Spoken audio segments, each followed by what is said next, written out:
When you have two people together doing work, wherever that work is, you're going to have diverse thinking.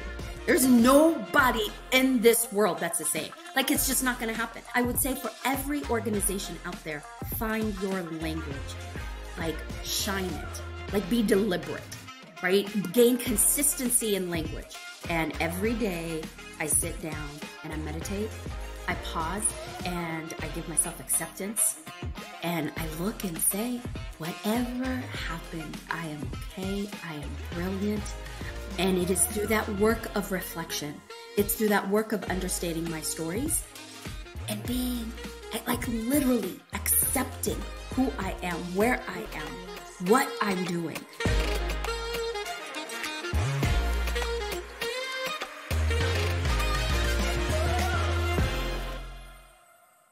Hello, and welcome, our dear listeners, to my podcast, Love People Technology Learning. And I'm your 100% energetic host, Tamara Kacharova, CEO of LaneCI. And welcome back, everyone. I'm absolutely thrilled to have you join me today for a truly inspiring conversation with a woman who embodies resilience, vision, and a deep commitment to empowering others. Please join me in welcoming Faisika Milako, the Senior Vice President of HR and Chief Learning Officer at Denise Corporation. Faisika is not just a powerhouse in the world of human resources. She is a published author, a passionate advocate for human rights and inclusive cultures, and a true believer in the power of building thriving brands through people. Today, we'll dive deep into Faisika's incredible career, her leadership philosophy, and the values that drive her. And Faisika, welcome to the show. It's an absolutely honor to have you here. How are you doing? Oh my gosh, I'm doing wonderful being here with you, Tamara, and talking about people and access and brilliance. I'm so excited to be here. Thank you so much for asking me to join you. Yes, and I'm really happy to have you here. And of course, all my episodes will start to talk about career path, about everything what happens with you in your career path. And Faisika, your LinkedIn profile describes you as a visionary executive. It's a powerful term, and I'm curious, what vision fueled your journey from Ethiopia to the executive boardrooms of Denise and Takabuena?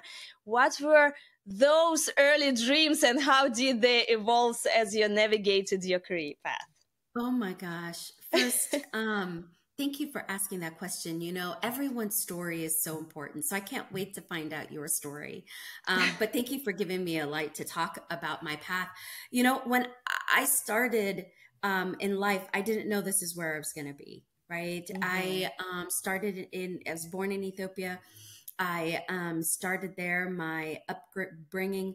I didn't have bookcases or family like this. I started with really soft terms, right? When you think about it, I lived on a dirt floor. I didn't have everything I have today. And so the only reason I am where I am is because people saw me and gave me access. So did I have this vision of where I wanted to go and what I wanted to be? I just remember as a little girl, thinking that I wanted to help and support people.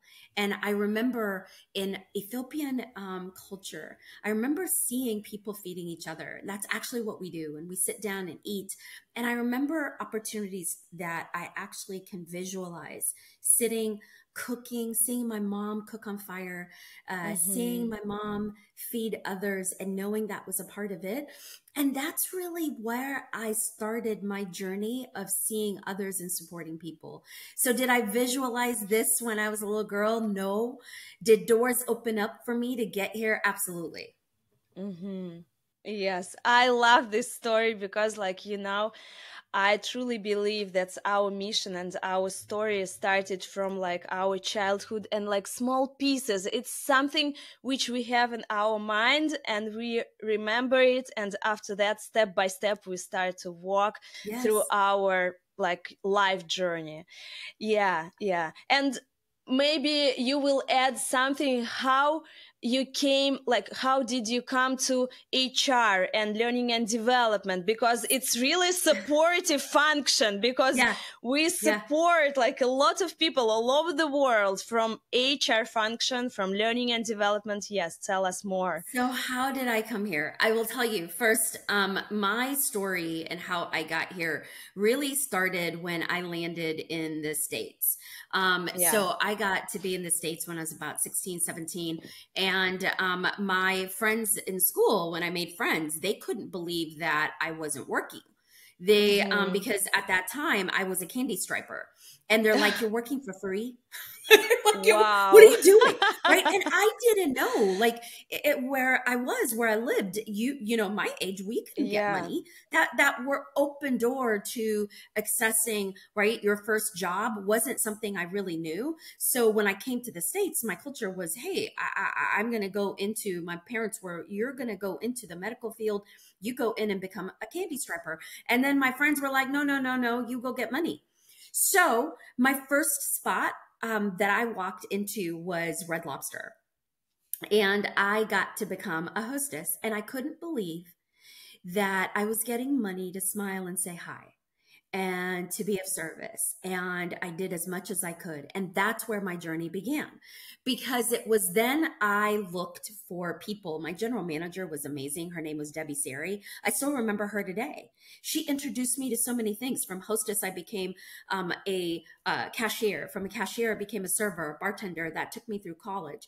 That is why I am where I am. It's because of the access and what I saw her do to others, opening doors, providing support.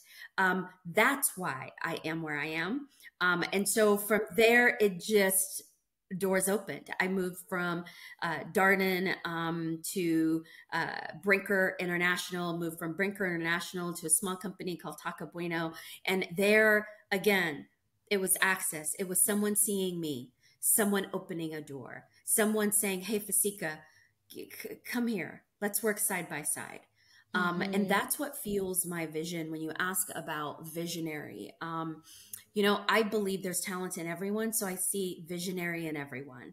So Mm-hmm. I use that term, but that's because I want to support like others supported me. And to do Mm-hmm. that, you have to open the doors to see everyone. So Oh my that's God. how I landed where I was. I did go to school to be a speech pathologist. I'm not doing that now. Um, not doing that But now, but I love what I do today. I've found my yes. calling. I absolutely adore it. Mm-hmm. What's really inspire you in HR and in learning and development field right now? What's you really love, and what's your support right now in your career, and like why are you stay here so many years? Okay. You know why I stay here and will continue to stay here? Because we change lives. Because everything we do as a group, that's not just happening at Denny's. It's not just happening with me. It's happening with you, Tamara. Who do you Yeah. meet? Who do you see? Right? All these organizations that are watching us. You're changing lives. Like there's opportunities when people get a chance to create support systems that Mm-hmm. help people move the needle in their lives, help them find their brilliance in whatever their brilliance is. That's legendary. That's what life is about. It's it in and it is there that I sit. That's what fuels me each day. So when I leave my little son, I have a 4-year-old son. Don't ask me how I Yes, am. yes, I This know. is my purpose. Like he is Yes. it. And so when I make breakfast for him or I pack his lunches and I leave him after waiting so long for him, and not knowing that I could have him. And I will say this, I'm getting more comfortable in saying my age, but I have a 4-year-old son and I'm 50. Mm-hmm. And so think about that, because others told me I couldn't. And so when you ask why I'm where I am today, it's because I know that where I started and where I Mm-hmm. am today is because of somebody else. It's Mm-hmm. not just me. It's not me at all. In fact, it's because Yes. of others supported me and opened doors and cared for me and picked me up when I needed to.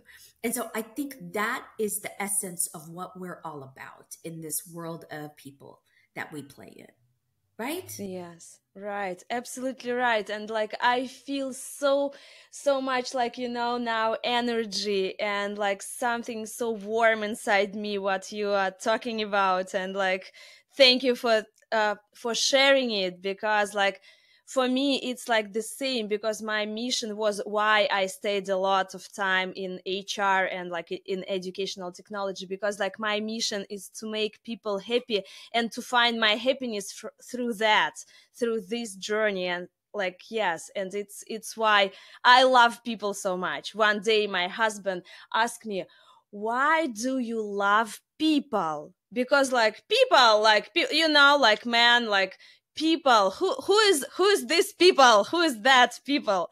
But I told like yes, love, because like my love, it's not just like uh for me it's not enough just like one man, three kids. I have three sons, like just for me, yes. And it's like for the world. And I love my friends, I love like my parents, I love like my friends, my friends parents. And like yes, the world is so big and my heart is so fullness of love and happiness, and I want to share it. And like yes, it's the same, and I feel that we are on the same page on it. Yes, we are. Because when we share, we're in love, right? We are in midst of love. And so when I see someone out there, when I think about everyone that works for Denny's, we have thousands of frontline teams. And I always say this, the Denny's restaurants, our Denny's diner is for everybody today. We're in 14 different countries. And I'm so lucky. One of my favorite desserts is a dessert that is, yeah, I love it. Like I can't even believe I'm blessed to be able to eat it. I'm blessed to be able to drive and go get it. There are so many people that don't have the luxury. Yeah. But one of my favorite desserts is in a retail company called Whole Foods. And Mm-hmm. our restaurants, the Denny's Diner, is not in the same place that Whole Foods is, right? We Mm-hmm. are in places that need support, Yeah. that everyday people who didn't have what I have, right? So Right. part of my story is adoption. I Mm-hmm. was adopted. And it is because my beautiful birth mother saw that I could get more and have more access by having another mother. And that opened doors. I am in America because of that, right? I Mm-hmm. got that. There's so thousands, millions of people who didn't get that. Yes, So when we have an absolutely. opportunity to understand the gifts we have and understand that more gifts will come when we see others and share the gifts and provide openly, that's what HR is about. It's about access Yes, and support. Let me tell you, I am so excited to talk to you because the technology I think is so wonderful and opens the door to so many people, yet so many people absolutely. don't have access. Yes, absolutely. Yeah.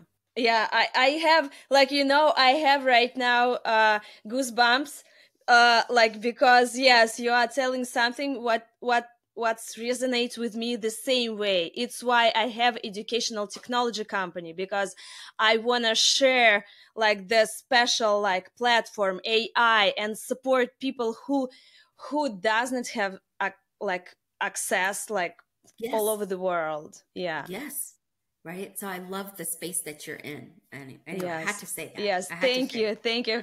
Thank you, Fasika. And like you started to talk about diversity and inclusion, because like Yes, not so many people have like access or something like in a yes, life and yes, chance. Like diversity yes, and inclusion are not just buzzwords for you. I know, Yeah. and like they're essential for creating thriving organization. And your work in this area has been widely recognized. What are the specific like policies or initiatives you've most proud of, and what advice would you give to companies struggling to create truly inclusive cultures? And what are some of the practical steps they can take to make real progress on this way? Okay, first, I will say this. I think that I love how you kick this off. Diversity and inclusion are buzzwords today. Are words people are shying away. Are words people are saying, oh, we can't say it. Or if you say it, be careful, use a different word. All this stuff is happening. Listen, when you have two people together doing work, wherever that work is, you're going to have diverse thinking. There's nobody in this world that's the same. Like, it's just not going to happen. I mean, yeah, we have identical twins, things like that. That's what we're talking about. That's what we're talking about. We're talking about people coming together and doing good work. And I will say this, I think any organization can do the good work we're doing. It was just an opportunity at Denny's where I had this beautiful CEO. His name was John Miller. His name is John Miller. Currently, we have a beautiful woman that's a CEO. When I started at Denny's, John Miller is a legendary CEO. And one of the things that's so legendary about him is he understands the need for people to coexist and for beautiful work to happen because their brilliance shines. Not someone else's, their brilliance. So Tamara, it's about your brilliance shining, my brilliance shining, and it is in that joint collaborative brilliance that organizations thrive, period. So in my view, when you talk about the buzzwords, right, the DE&I, and you talk about belonging and you talk about that, what you're really talking about is fueling whatever it is you want done. So if you're a business that sells in sales, do it. That's your way. If you're paying somebody to do work, make sure their brilliance shines, because it is through that work will be done. So for us at Denny's, we had to get away from the fallacies out there. This idea that the world is going where an hour of education around biases can bring us together, where a day CEOs and board members are spending a day doing training, one day, thinking that alone is going to help. One day, right? And it's a check, right? Board members spending an hour talking about it. Now we're done, right? That's why this mountain that organizations have been climbing, spending billions and billions of dollars, we're still on the climb, right? That's why people are confused and scared of these words, because I feel that when we think of the science around creating spaces for people to coexist, I feel that we're shying away from the number one, and that is creating a space for me to share my story and understand what my beliefs are, and share a space for Tamara, for you to understand what your beliefs are, and for us to say, oh, so you believe that, your experiences are that's how you got your name, that's where you lived, this is what I think. But where is the work that we can do together? Where's the work we can do together? I don't have to send my beliefs off because of your beliefs. I just have to know that there's a bridge, that we can coexist, that two different thoughts of thinking can coexist, because I respect you and your past and you respect me. Now, when we get that away and we live in acceptance of that, now we can do good work. And so I Absolutely. firmly believe that that's the other piece, is how often do you do this work? Yes. Right? What's the repetition? Do you do it once a year when you create these spaces? What does that look like? Do you do it, right, once every 3 years? That's what people have, right? I think that's the other piece that has gotten us to where we are today. So at Denny's, what we decided to do is, it's not one day, it's not one year. We've decided to go on this journey of going beyond our stories, to understand and to reflect and to hear other stories. and we're teaching our teams to come together in reflection. We've done Mm-hmm. this for 3 years. This is our third year. And we take 30 days that everyone in our organization pauses, reflects on stories, reflects on keywords, reflects on what it means for me to feel whole so that I can come to the table and understand what you need to feel whole. Once we do that, we get to do good work. So 30 days over the last 3 years, we have paused, gone beyond, reflected, engaged, talked about bold conversations. Mm-hmm. And it is, I will tell you, it's not been easy, right? The first year Mm-hmm. we did it, people were like, what's she doing? She wants us to talk about that. You want us to talk about who our friends are and how many people we have that look like us. You want us to think about that. You want us to think about another culture cuisine and what that looks like and what that means. You want us to talk about that, right? You want us to talk about biases and Mm-hmm. microaggression. What does that look like? Right. And so Yes. those are the things. The other thing we did for each year, this 30-day experience, is we introduced words because words matter. And we also said, listen, we asked this question, can belonging be created, the space of belonging in an organization, be Mm-hmm. created without the space of well-being? Do the two coexist? I asked different organizations. I went to Gardner. I went to Mm-hmm. different companies out there and saying, is there a world where the two have to connect? Can you have one without the other? Because in our Mm-hmm. HR world, Tamara, I'll tell you, I grew up in HR where the two were kind of separate. Mm-hmm. We talked well-being here, go right. We talked well-being here, Yes, and we right, talked belonging here. So how do they come right. together? And can you have Mm-hmm. one without the other? And so for us, when we asked ourselves this question, we came to the understanding and the belief that you can't have one without the other. So our first year was all about biases and understanding how biases come into our organization, come into our thinking, and then giving acceptance to those biases, right? Because of the beliefs we were born with and the experiences we have are all different.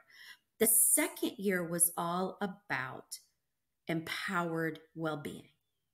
It was about how do you find well-being in a world that has so much stuff going on, the pandemic, losses, loves, sorrows, joys. We have all of these going on at any given moment. How do you find well being and how do you build resilience in that? Because I really think that that can be done. This year, and that was 30 years, we also, I will say, let me just pause and go to that experience. One of the things that we also did was we introduced a new way of thinking around the new terms around wellness and mental health, right? Um, because mental health has a stigma. Like if I say I'm getting my mental health checked, or then you're like, ooh, what's happening to Fasika? Can she really support this? Can she help the teams? She's getting her mental health checked. But everyone gets excited when Fasika gets to work out and she's working on her fitness. They're like, oh yeah, that's good, right? So all these words association in negative with mental health. So we said, well, what if as an organization we talked about mental fitness? What would happen? Can I be more open to say, hey, I'm going to go have my mental fitness checked. I'm going to a therapist. I'll be back. And what happens to that? And can we socialize that? So we did. We're still at work in progress. We're still making sure that happens. But everywhere we talked about well-being, we talked about our mental fitness, like we talked about our health fitness. We talk about our finance fitness. We talked about all of that. This year, we're bringing the two together and we're talking about meaningful connections because it what happens when you get to a space where I see you, Tamara, I understand you, I understand the experiences you have that formed your beliefs today, and I have respect for that and I have love for that. What happens is meaningful connections. That's where business thrives. That's it. That's where it at. Absolutely. And like, how did you tell you about it's a bridge? Yes, it's a bridge, and we need to see the bridge which connects us, and which like, and when we can see like meaningful connection between us, yes, it's like what we need to do. And it means the same with employees, and like connect business goals and our, like, not just my personal goals in the business, but like we have life, we have families, we have health, we have like everything around. And like, yes, it's need to be like, yes, it's like a lot Yeah. of pieces which we need to connect, like Yeah. a lot of small bridges, like small pieces, Yes. like to connect. Yes, it's true. And they It's all true. intertwine. It's an ecosystem, right? And what Yes, that yes, looks like. it's And then my right. connection with you, right? A beautiful mama, a wife with 3 boys. This beautiful background you have in where you've lived. And because of that, the experiences and the beliefs that drive you and that shape your brilliance, right? And so there's so many bridges in that. And you can't separate you. Like who? Yes, You can't absolutely. separate me, right? When I was feeling like I didn't have purpose because my realization of being a mom wasn't fulfilled, you couldn't separate that from a business perspective. And so for businesses, I think that brilliance of finding a place for people to engage in conversation allows for brilliance in finding a space to go get more money. Business is period, Yeah. right? It's about sales, it's about money, it's about profits. I don't shy away from that. Yes. Yes, that's Yes. part of this world, just as it is part of this world that I need to embrace my story. And it's through the embracing of that story that others can engage and connect in business. Yes. Yes. I Thank think you. every Thank company you. can do that, by the way. Yes. Yes. By the way, it's true. Yeah. Yes. Everybody. We're not special.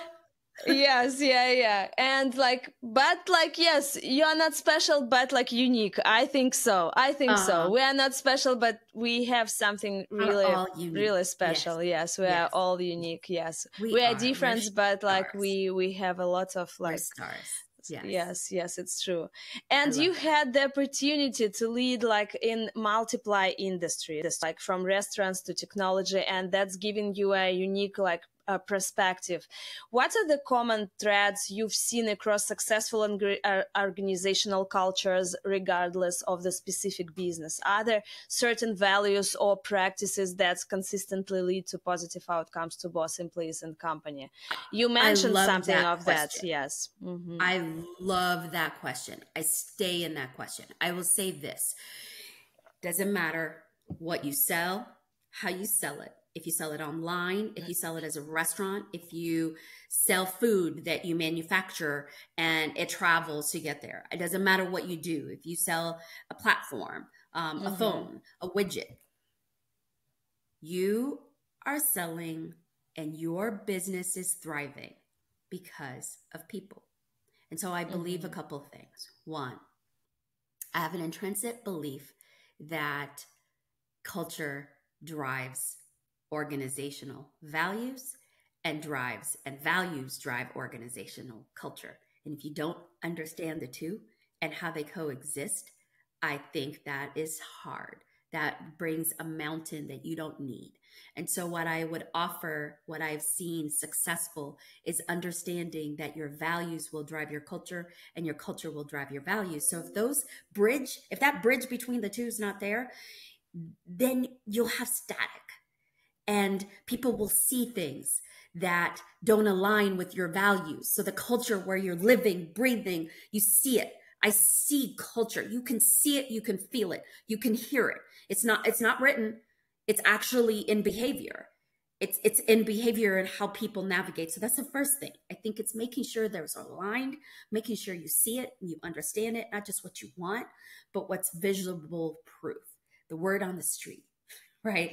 The undercurrent. Everyone talks about restaurants. I go back to restaurants because there's always this menu that is secret menu. Oh, if you go to this restaurant, you could do this and this and this. Listen, everyone's culture has a secret culture.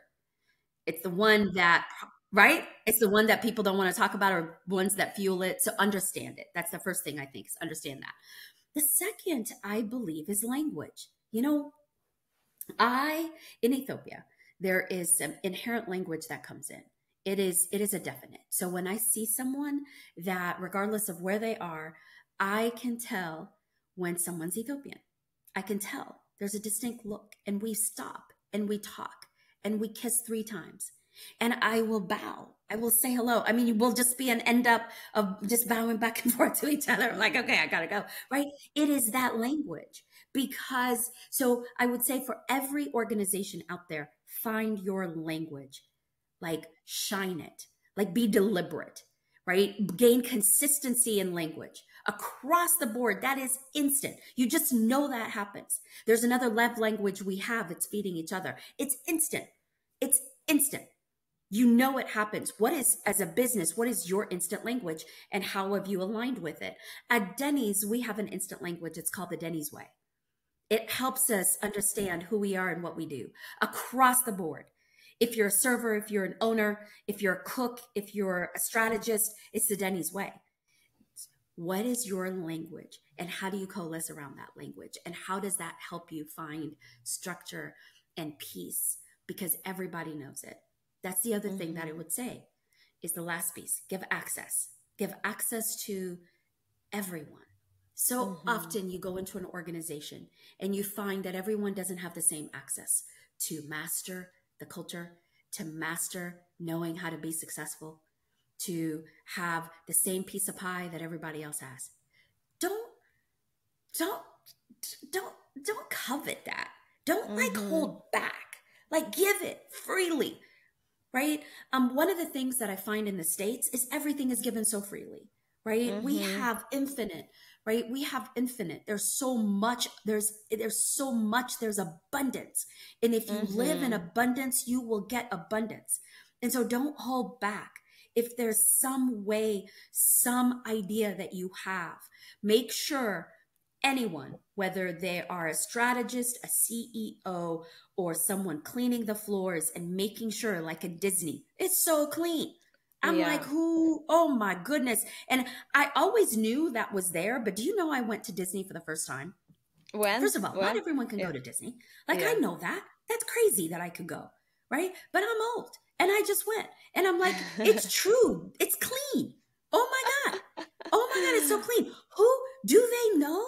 I bet everyone who cleans at Disney knows the values just like the CEO does. Does that happen in your organization? I ask myself that every day. Does that happen in our organization? Is there something I'm coveting that we should give freely, like water?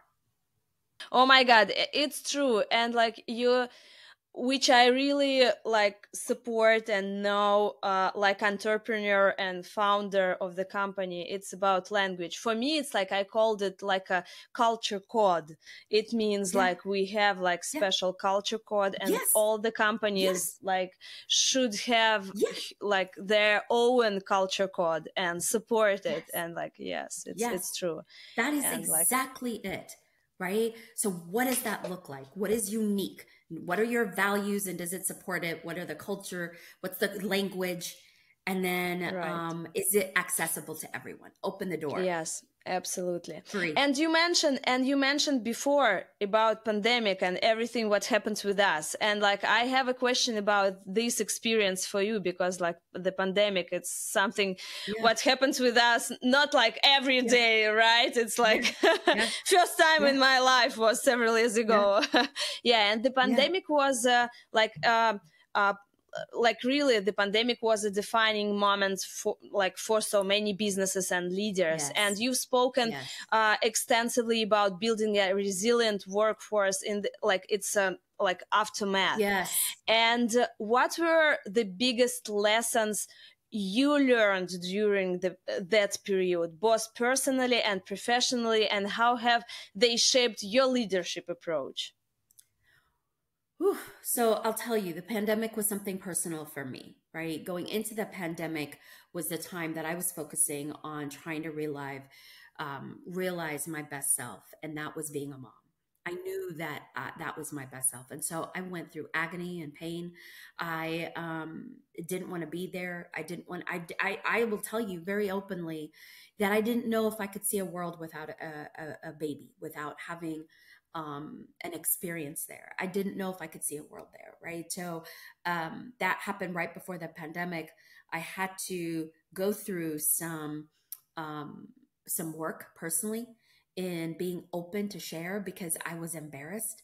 I was embarrassed that I had waited so long and I was so old. And when you walk into doctors' offices and they look at you and they say how old you are and you can't do that and you're laughed out, you become embarrassed. Like, how did I do this? Why did I say okay to the people that said I couldn't have a baby? Why didn't I push back? Right? So all of that stuff happened to me before that pandemic. And there were so many people around me that helped, right? My sister-in-laws, my husband, my brother, Mike Malaku was just beautiful and saying, go do it. So I shared this with you because it was in 2020 that I had Jackson, May of 2020. We were still in the pandemic mode. In fact, I didn't know if my husband could come in and have the baby with me, right? And what that looked like. That was happening. And then what for me occurred is the same agony that was, except it was my agony, my story about becoming a mom. It was then during the pandemic that I realized the agony that everybody else was going through. The door opened for me in acceptance and understanding, right? I can't tell you, my hope is that myself before the pandemic was open, saw love, saw sorrow, and helped and build bridges of understanding and empathy. That's my hope. My hope is that if I look back to my 30s, that was the woman I was. But the pandemic helped me see another level of sadness when you saw the death, of loneliness, and the loneliness that happened of the kids. I remember reading a story of this little kid who couldn't get food because that's how he was getting food, access the internet, right? So you think about all the people where schools started going online. What about all those kids who didn't have access to the internet? You know, there was a story of a kid having to go and find food because where he went to go have food was his school, and the school closed. And then there was a story of internet service where another kiddo had to do his work by the closed door of the school because the school had access to internet, and that's how he was able to get it. And that he got there was a librarian that gave him her old computer, and that's how that happened, right? So what did it teach me? It taught me that the world, right, and loneliness can happen anywhere, and it wasn't just me going through that. And that it taught me that that when we have an opportunity to connect, engage in a raw way, we need to. Mm-hmm. Because it was that, I think, that build bridges. The other thing it taught me, I think, as an organization, is that resilience has to be part of an intentional drive. It has to be part of an intentional nurture. Mm-hmm. Right? So when boards talk about everything they need to, who's going to be our next CEO, what's the next business we're going into, are we opening a new business, what does that look like, they have to talk about resilience. And when organizations, from an HR perspective, I have to talk about those kids that went through that pain and suffering, saw their families, stopped access, dealt with loneliness, all that anxiety, it will come back. It will come back. It will come back in various ways. It might be hibernating right now, and you never know. So all of that is there's so much. So I better stop. Right. Yes. Thank you so much for sharing. And yes, I've read your story about your son, and yes, now I know that it was 4 years ago. I've read it in your LinkedIn profile, and yes, it was 2020, and yes, special for you. It was another way, how you've met pandemic in your real world. Yes. It's true. Yes, thank you for sharing. It's so deep and so resonate with me and my feelings. Yes, I feel honestly, this podcast, I feel so many feelings, many feelings inside me. It's it's not just about about HR and business and everything. It's something really special and unique, which I'm thinking talking about. And like, I know that after this episode, I will tell something insights like separately from this podcast. And like, I really thank you for these feelings Thank you. and thoughts which I have. Yes, it's really Thank you. so much for me. Yes, thank you. Thank you for Thank that. you. It's like, This fuels I'm me. really honest person, and like, I'm openest, like, yes, it's why I'm sharing. Yeah. Yes. And like, my maybe like first part of my podcast about like Yeah.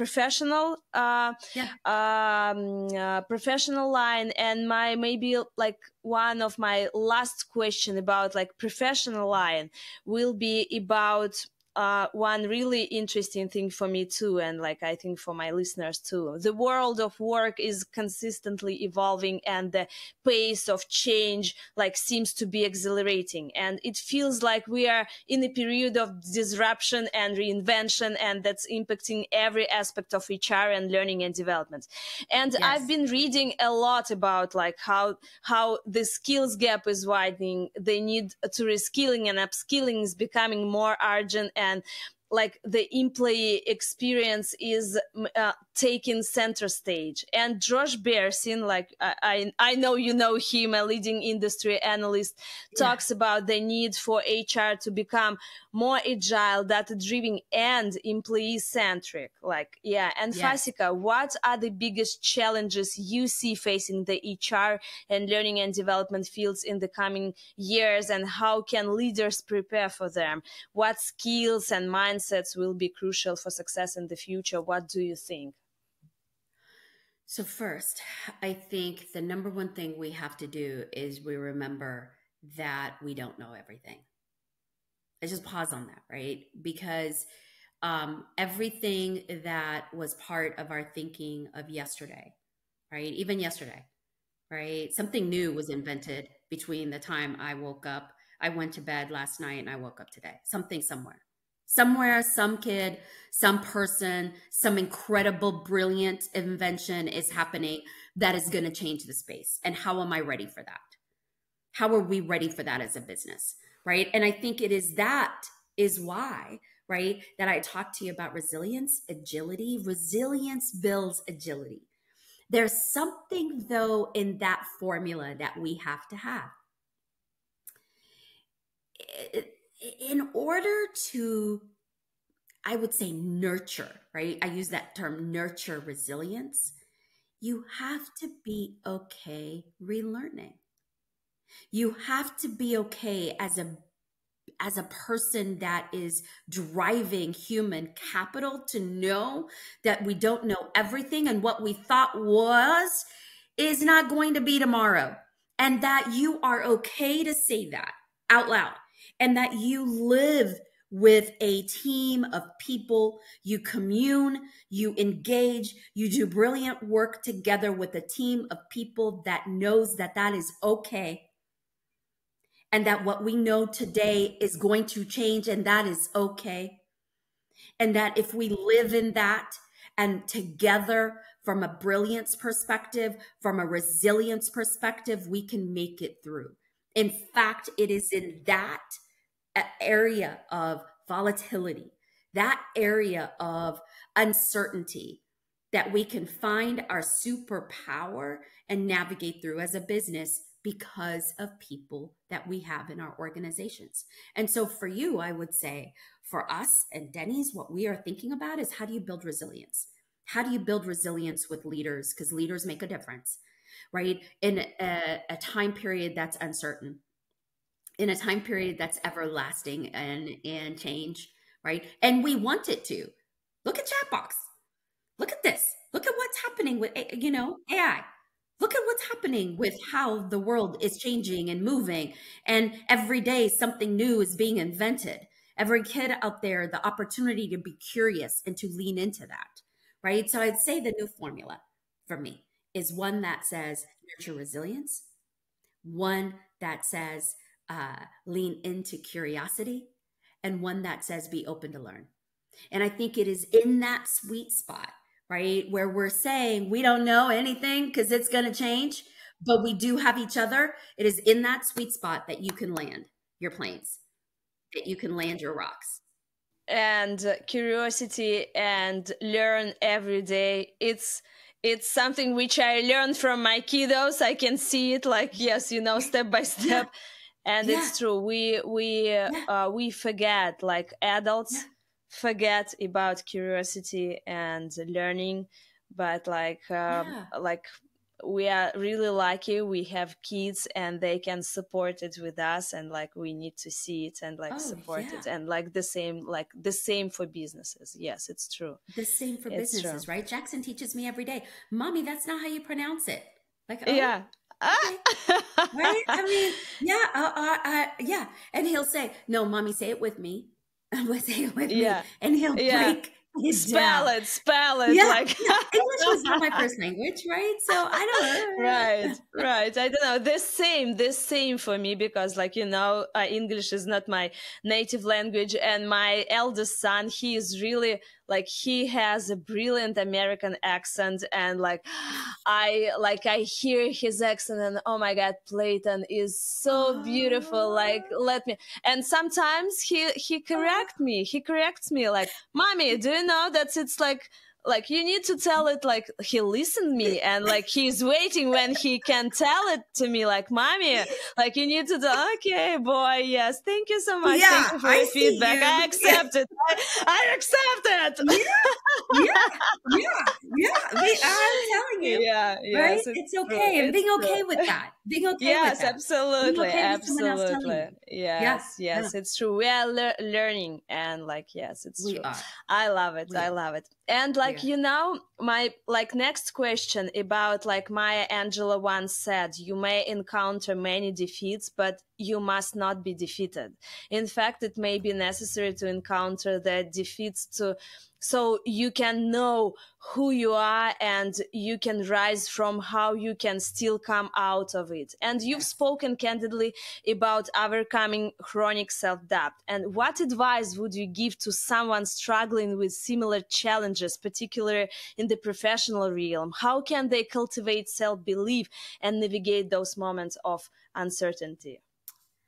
So, thank you. Thank you for that. Thank you for talking about that part. I don't often go there, right? It's not a natural often go, and I'm trying to, right? So, chronic self doubt is something that I didn't even know. It was something that came out of the pandemic that I got a chance to say, hey, and put a title in it and what that looks like. And it is because of that I get to work on my fitness, my mental fitness, right? And what that looks like. So first, I would say what I'm doing, and it's I'll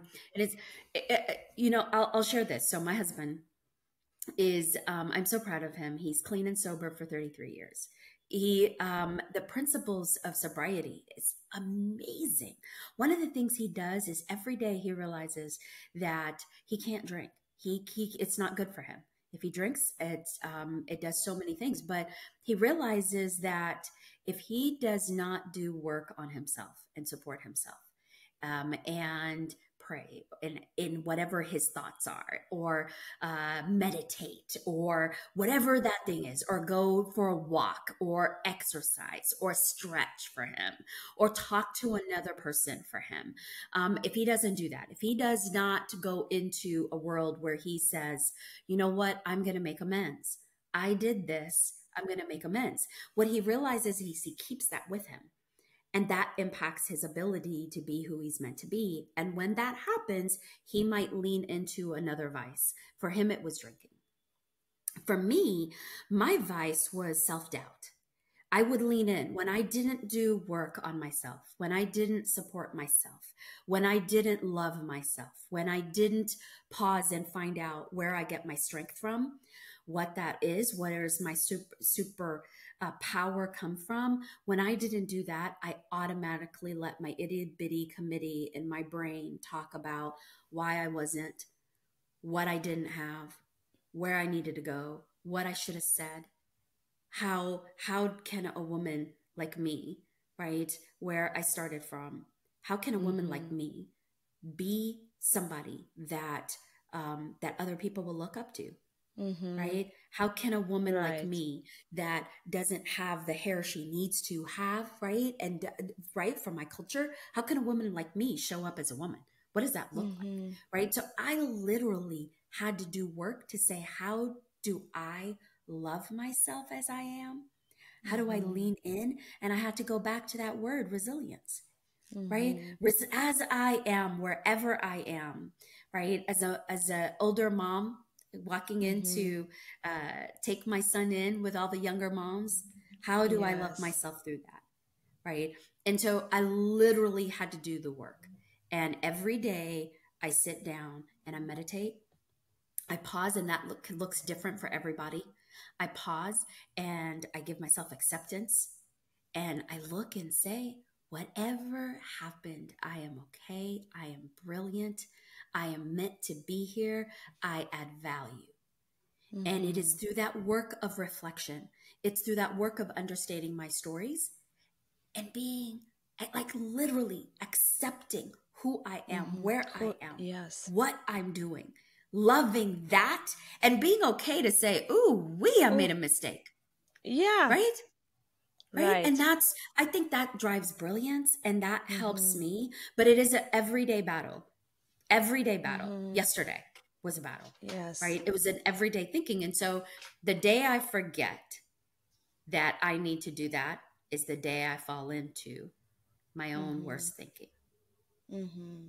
Yes, it's true. And love to the world start from love to yourself and accept yourself Yes. totally, Yes. totally. Like, yes, Yes. I because we love have that. just I'm one going to use life. that. I love Yes. that.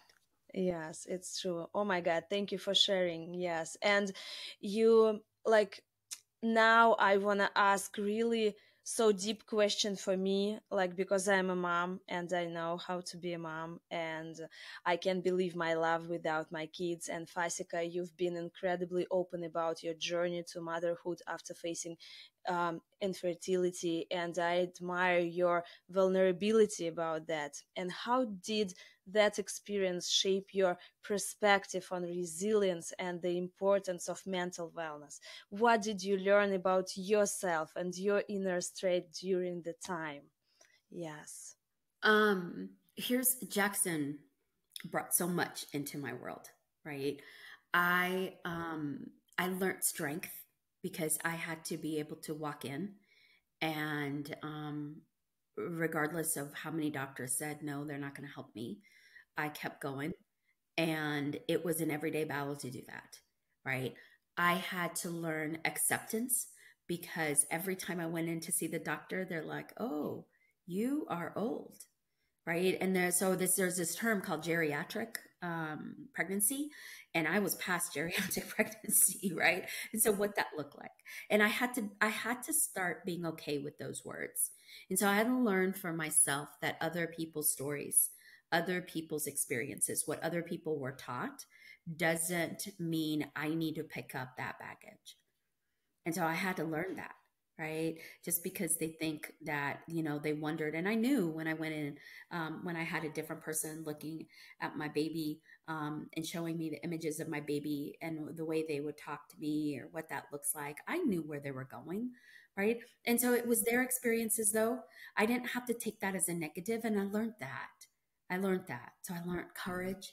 I learned the opportunity of acceptance and being okay where someone else is thinking, I know she's what she's thinking, but it's okay. I have a baby, right? I Yes, learned that. yes. I learned that. I learned how to say no because I had purpose. And so Mhm. if there's one thing I say to everyone is find your purpose and scream it out loud and support it and nurture it, and that's okay. And so today I Mhm. live in purpose, and I'm reminded every day, and I try to remind myself, and sometimes I forget. I'm an individual that makes mistakes every moment of the day, and I'm okay Mhm. with that. So I've learned acceptance. And so Jackson and this whole movement to be who I am. And that was a mama Mhm. as well, right? As a leader, as Right. well as a woman, as well as a fierce supporter and ally. I learned how to speak up for me and what I wanted. Before, when someone said, "Hey, let's go out to eat," you know what I'd say? "Oh, Yeah. where do you want to go? You go. Like, let's do what you want to do." Right? I was Yes. that person. I was that person. And so today I'm like, no, I want this. We can Yes, go, it's we can true. do two. We can get what you want, we can get what I want. It's okay. So I've learned that, right? And I learned Hmm. that at 50. So how Yes. can we all learn it earlier? How can we support women, men, allies, they, them, everyone to learn that earlier? But that's what I learned Yes. early, Oh late, my God. or Yes. maybe it was just in time. I don't know. Maybe it was just in time. Yes, yes. And God bless you, like, because yes, I know what means, like, for me, kiddos, and like, yes, I every day I know that it's a big gift for me, and like for me, like a mom, yes, it's a great, I and I like, want to eat yes. him. I want to eat Jackson. Yes, Like I want I to. know what you mean. You want to. I like. Like Yes, he's like, you know, Mama. Yeah, yeah. It's so like, so funny right now, because I remember my childhood, because yeah, my father, he was Armenian. My father passed away like 70 years ago, but like I remember my childhood, and yeah. he always wants to eat me. Like he kissed me, and like, and now when I see my son's like small body, because like, of course, my eldest son, he's 9 years old, and my second Yeah. son, he is 7 years old, and my small one, he is near 3. Like, of course, my small one, he is near 3, and he is so tasty, so yummy, and like, So but tasty. like, Yeah. we have a rule. It's so interesting, because like, kids sometimes bite you, like bite, Yeah. and like, Yeah. it's a Yeah. period, Yeah. like Yeah. it's a Yeah. period. Yeah. And of Yeah. course I teach him, and like all my kiddos, when they were in this at the same age, Yeah. I teach them, like, we buy just food, like our Yeah. teeth, it's just like for food. And right now, when I want to eat him, he's asking me, he's really so curious about, Mommy, but you told me that's teeth for the food, but I'm not a food. It's like, oh, sorry, yes, you're not a food, but like, you're so tasty, and like, I love yes. that. Yeah. Yeah. Jackson It's does this. true. Mommy, you only eat food. He's like telling Mommy, you don't eat kids. You're not supposed to eat kids, Mom. And I'm like, just a nibble. Like we negotiate. Can Yeah, I just a nibble? Like how many kisses yeah, can I, yeah, I want to yes, smell them. And so I ask, yeah. like, I want to know with my other parents that I have, do you want to continue to smell them? Like, do you want to Yes, smell yes, absolutely true. Yes. Absolutely So true. It's true. it's Yes. such a Thank you joy. for sharing. Thank you for sharing this example, because right now I like It's such a recognize joy. my childhood and my kiddos the same. And That's the like, sweetest story. I love that. yes. Yes, it's Thank it's you, it's Dad. about me too. I love Yeah. that. And Fasika, we've talked a lot about your professional life, and now we started to talk a little about your personal life. And I have a several like question about yourself, Okay. and like, I'm curious about what fuels your passions outside of work. What are you most passionate about outside of your professional life? What brings you joy and fulfillment? I know right now that it's Jackson. Yes. Yes, Yes. and yes, tell the story, So maybe something more you have. I am Yes. I am learning about that right now, actually. So, see, my husband has golf, right? And he loves golf. That fuels him, that navigates through. I am learning because before Jackson, from when I found acceptance in um, doing what other people wanted to do and not letting my voice speak up. And so when I say that I would literally something as simple as food, whether I wanted to eat it or not, I'd go to wherever other people wanted to go, right? That's an example. That's an illustration of something deeper than that, right? So I haven't had an opportunity to really delve into like passions of whether it is growing a garden, going through, some people love walking or working out, or right. I love being with people. I love my deep connections that I have with other women. I have some beautiful friends that I have created. I don't have a lot because I am shy. I mean, I know that's weird. I know, like, I look at that, but when I don't have a common purpose, like I can share with you, my husband can talk to anyone, and then I'm like, honey, don't talk to. They're gonna come talk to us. What do I say? Like, It's I'm why like, really? my husband is saying for me like to your husband, because Yeah, I'm yeah. a person who is talking to people like everywhere. I know you are. I'm Yes. sure you go talk to everybody. I'm like, Yeah. I can't. Yes. Right. So I'm learning what my passions are outside Hmm. of just being passionate about people and spending time with Jackson. I have a love for cooking, interestingly enough. And people Hmm. sometimes are like, really? So Hmm. I'm starting to lean into that. I think it's also something that's fueling my passion to be healthy. I'm an older Hmm. parent, so I want to be healthy in ways that I can be healthy. So understanding how to eat, understanding juicing, understanding all those things because I have access to it, and then learning how do Hmm. I give access of those to others, right? So that's what fuels me right now. We made some Right. cupcakes the other day and they were delicious, and I want to learn how to make soups and delicious soups that Jackson will eat. Oh I my want to God. cook. I love I soups want too. you do. See? I should come to you and eat your soup. I love Yes, it. and Like me, I'll come to chicken soup, you and eat cheese your soup. soup. Yes, I love it. Yes. Yes. So that's what I Onion would have soup, to French say. onion soup. It's my Onion soup. favorite. Oh Yes, yes. I Is love it. oh yes. I love it. I love a good tomato soup. My Yes. best friend Erin Harmath can make amazing tomato soup that is so healthy for you. I love that. Yeah. I want to know that. I want to understand that. I want to be able to whip up something healthy for my son. I love going out and walking Mm-hmm. and just taking my son and running and playing. And then I'm a water baby. Anytime Oh, you can go in the really? water, I love it. I Wow. love it. I love it. I love it. I can just stay in the water all day, Wow. even It's from a great. hose, You anywhere. you have to live here in my place because 30 minutes for a walk and you are near the ocean. Welcome. Oh my gosh, that's it. I do. I do. Yes, yes, yeah, yeah, Yeah. yeah. Oh my God, I love it. Thank you for sharing and like everything what you are talking about. It's really so good for me. It's so really, really good. Oh, you're so sweet. Yes, it's You're like so I love kind. it. And like I have like three questions about learning is a lifelong journey, and you Yes. mentioned it right now. And what are some Yes. of your favorite books, podcasts, or resources that inspire you in your work and personal life? And what would you recommend to our listeners? Uh, well, let me share one with you. I just took a picture, and I asked one of my leaders to go in and read it, and it was a book, and it is this one. I actually sent this picture. It is one by the Harvard Business Review. It's a simple read. It's very inexpensive. It's emotional intelligence. It's purpose, meaning, and passion.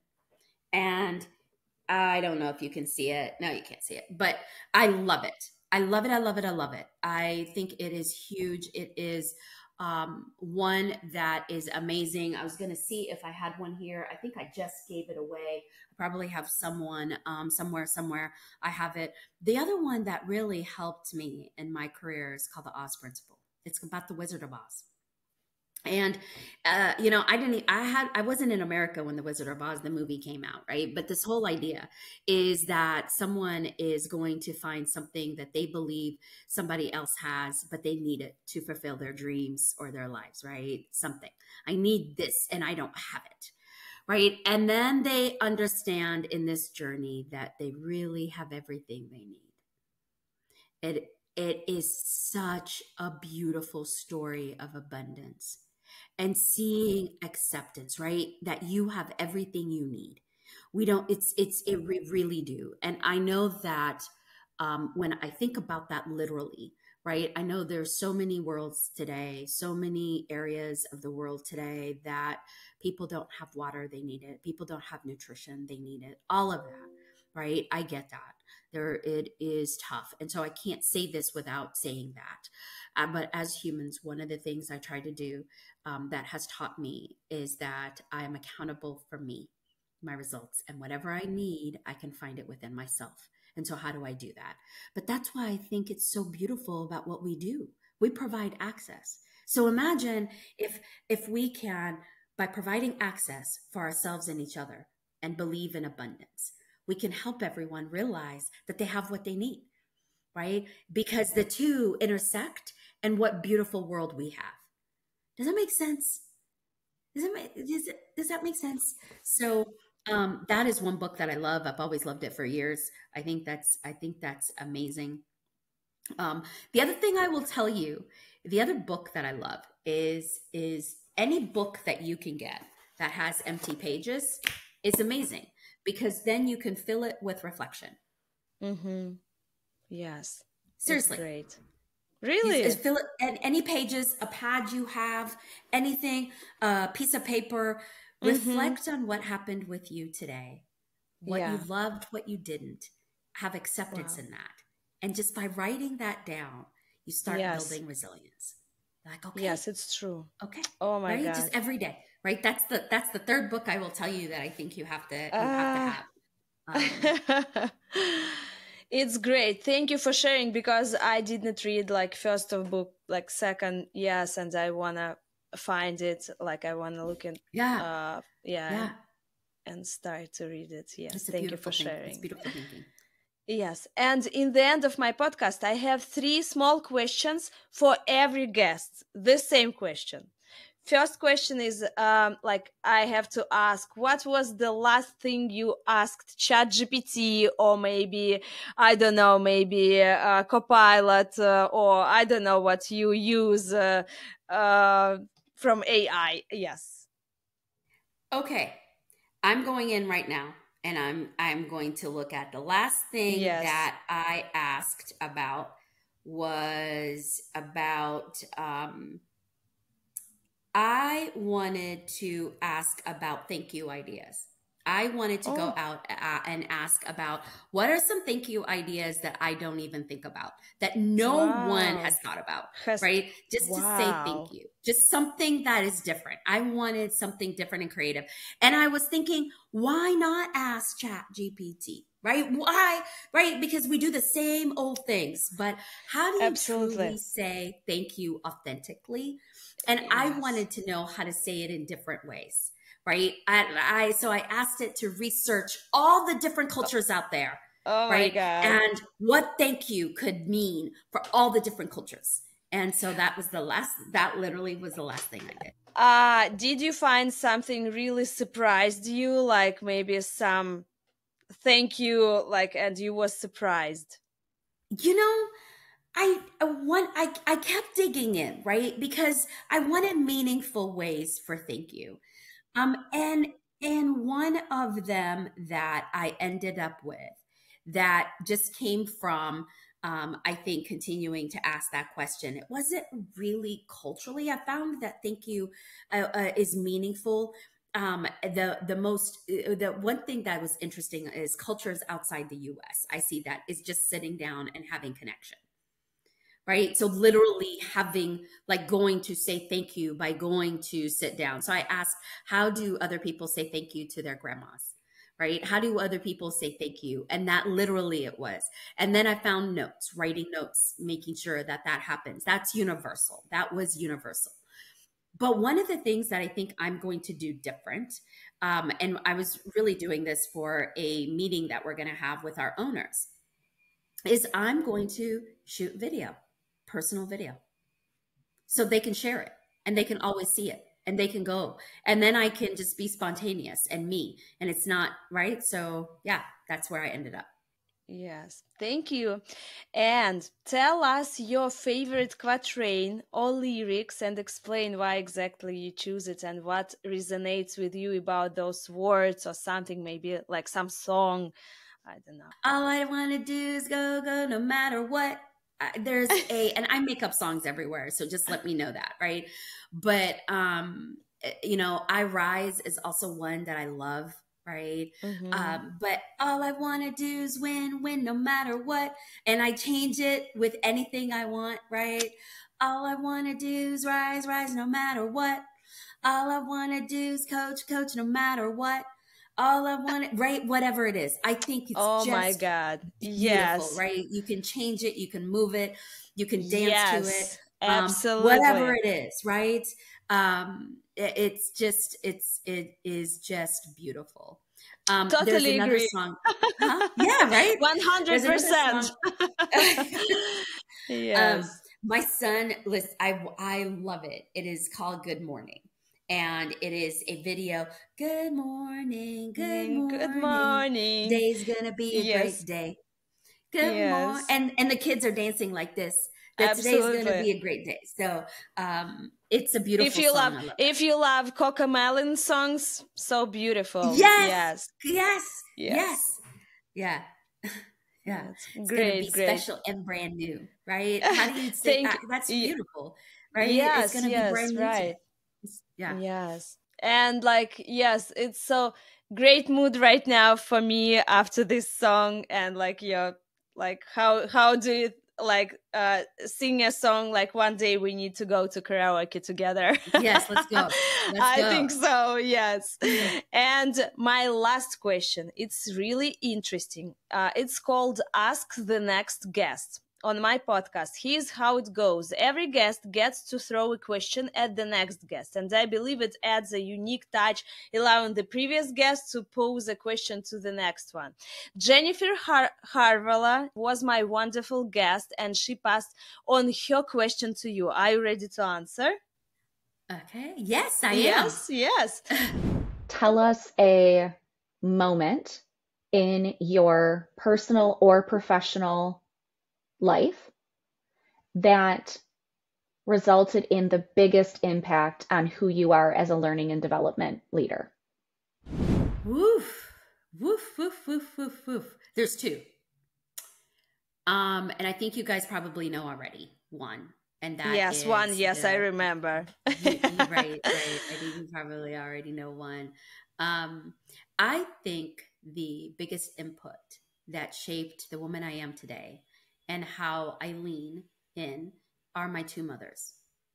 So I was adopted, and I have both mothers living with me today. They're somewhere in this house, my birth mother and my adopted mother.